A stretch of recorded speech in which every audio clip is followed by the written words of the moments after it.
നമുക്കൊരു ഞണ്ടുകറി വെച്ചാലോ? ഇതെല്ലാവരുടെയും ഇഷ്ടപ്പെട്ട ഒരു ഫുഡ് ഐറ്റാ ക്രാബ് അല്ലേ? ക്രാബ് കറി ഇഷ്ടമുള്ളവരൊന്ന് കമൻ്റ് ആക്കണേ. പിന്നെ ഇതെൻ്റെ വാപ്പച്ചിയുടെ ഒരു റെസിപ്പി ആട്ടോ, ആൻഡ് ഓൾസോ മൈ ഫേവറേറ്റ്. എല്ലാവരും ഇതൊന്ന് ട്രൈ ആക്കി കമൻ്റ് ആക്കണേ. അപ്പോൾ എങ്ങനെ നമുക്ക് ഞണ്ടുകറി വെച്ച് പഠിച്ചാലോ? അപ്പോൾ ഇതിനായിട്ട് വേണ്ട മെയിൻ ഇൻഗ്രീഡിയൻസ് ഞണ്ട്, സബോള, തക്കാളി, പിന്നെ ഇഞ്ചി, വെളുത്തുള്ളി, പച്ചമുളക് പേസ്റ്റ്. പിന്നെ കുറച്ച് മസാലപ്പൊടികളുണ്ട്, അത് ഞാൻ മെല്ലെ പറയാവേ. അപ്പോൾ നമുക്ക് ഫസ്റ്റ് ആവശ്യത്തിനുള്ള ഓയിൽ ചേർക്കാം. പിന്നെ നമ്മുടെ ഇഞ്ചി, വെളുത്തുള്ളി, പച്ചമുളക് പേസ്റ്റ് ഇല്ലേ, അത് ആഡ് ചെയ്യാം. എന്നിട്ട് നന്നായിട്ട് ഇളക്കുക. പിന്നെ അതിന് ശേഷം നമുക്ക് കുറച്ച് സബോള ആഡ് ചെയ്യാം. പിന്നെ ഈ സബോളയും നേരത്തെ ആഡ് ചെയ്തിട്ടുള്ള നമ്മളുടെ പേസ്റ്റ് ഇല്ലേ, അതൊക്കെ വെച്ച് നന്നായിട്ട് അങ്ങോട്ട് മിക്സ് ചെയ്യാം. അതിന് ശേഷം നമുക്ക് ആവശ്യത്തിന് കുറച്ച് ഉപ്പിടാം. എന്നിട്ട് നന്നായിട്ട് ഇളക്കുക. പിന്നെ നിങ്ങളെങ്ങനെയാണ് ഞണ്ട് കറി വെക്കുക? ഞാൻ പല ടൈപ്പിൽ ഞണ്ട് ട്രൈ ചെയ്ത് നോക്കിയിട്ടുണ്ട്. പക്ഷേ സ്റ്റിൽ ഇതാണ് എൻ്റെ ഫേവറേറ്റ്. ഞാൻ ഞണ്ട് ഫ്രൈ ആക്കി നോക്കിയിട്ടുണ്ട്. പിന്നെ ബോയിൽ ചെയ്ത് നോക്കിയിട്ടുണ്ട്. എന്നാലും എനിക്ക് ഇതിനോടാണ് ഒരു താല്പര്യവും ഇഷ്ടവും കൂടുതൽ. പിന്നെ നിങ്ങളെങ്ങനെയാണ് ഞണ്ട് വെക്കുന്നത് ഒന്ന് കമൻ്റ് ആക്കണേ. റെസിപ്പി ഷെയർ ചെയ്യണേ. പിന്നെ നമ്മുടെ കറിയിലേക്ക് വരാം. ഞാൻ പിന്നെ കറിയിൽ കുറച്ച് കറിവേപ്പില ആഡ് ചെയ്തു. പിന്നെ നമ്മളുടെ തക്കാളി ആഡ് ചെയ്തു. നന്നായി ഇളക്കി. ഇനി നമുക്ക് മസാലപ്പൊടികളൊക്കെ ആഡ് ചെയ്യുന്ന ടൈം ആയിട്ടുണ്ട്.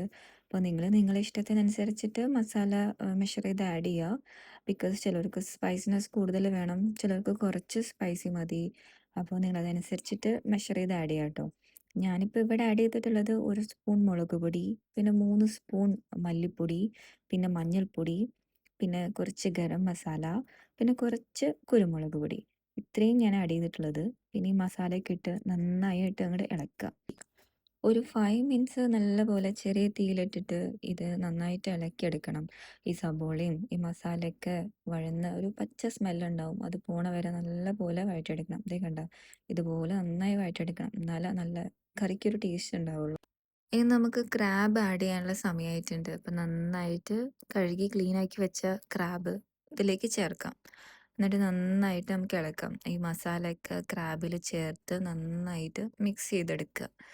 ഫുള്ളായിട്ട് നന്നായി മിക്സ് ചെയ്തതിന് ശേഷം നമുക്കൊരു ജസ്റ്റ് ഒരു 3 മിനിറ്റോളം അടച്ച് വെച്ച് നന്നായിട്ട് കുക്ക് ചെയ്യണം. അതിൻ്റെ ആ ഫ്ലേവറൊക്കെ അതിലൊന്ന് ഇറങ്ങി വരണം. അതുവരെ നമുക്കൊന്ന് വെയിറ്റ് ചെയ്യാം. ഒരു 3 മിനിറ്റ്സ്.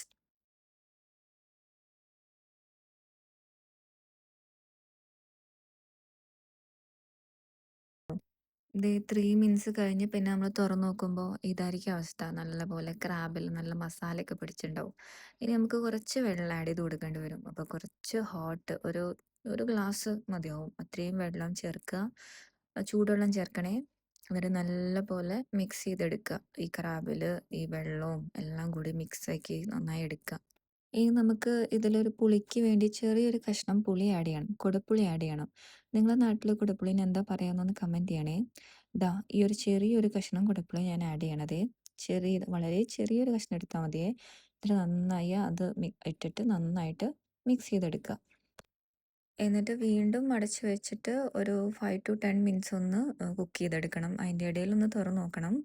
ഞാനിവിടെ ഒരു 2, 3 ടൈംസ് ഒന്ന് ഓപ്പൺ ചെയ്തിട്ട് ഒന്ന് ഇളക്കിയെടുക്കുന്നുണ്ട്.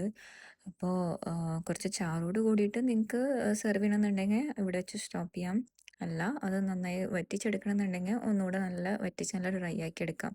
ഞാനിവിടെ നന്നായിട്ട് വറ്റിച്ചെടുക്കുന്നുണ്ട്. ഞങ്ങൾക്കിത് ഇവിടെ നന്നായി ഡ്രൈ ആക്കി എടുക്കാനാണ് ഇഷ്ടം, റോസ്റ്റ് രീതിയിൽ. ഇതാ കണ്ട ഇതുപോലെ. ഇനി അതിൽ കുറച്ച് കറിവേപ്പിലയും കുറച്ച് കോക്കനട്ട് ഓയിൽ ഒഴിച്ചിട്ട് ഒന്ന് മിക്സ് ചെയ്തെടുക്കും. അപ്പോൾ ഇതാണ് ഞാൻ ഉണ്ടാക്കുന്ന ഞണ്ട് കറി. അപ്പോൾ എല്ലാവരും ഈ ഞണ്ട് കറി ഒന്ന് ട്രൈ ചെയ്ത് നോക്കണേ. ട്രൈ ചെയ്തിട്ട് ഇഷ്ടപ്പെട്ടെങ്കിൽ ഒന്ന് കമൻറ്റ് ചെയ്യണേ. പിന്നെ എൻ്റെ ഈ ചാനലൊന്ന് എല്ലാവരും സബ്സ്ക്രൈബ് ചെയ്യുക, ലൈക്ക് ആൻഡ് ഷെയർ. അപ്പോൾ ഇത്രയേ ഉള്ളൂ. Thanks for watching. ബൈ.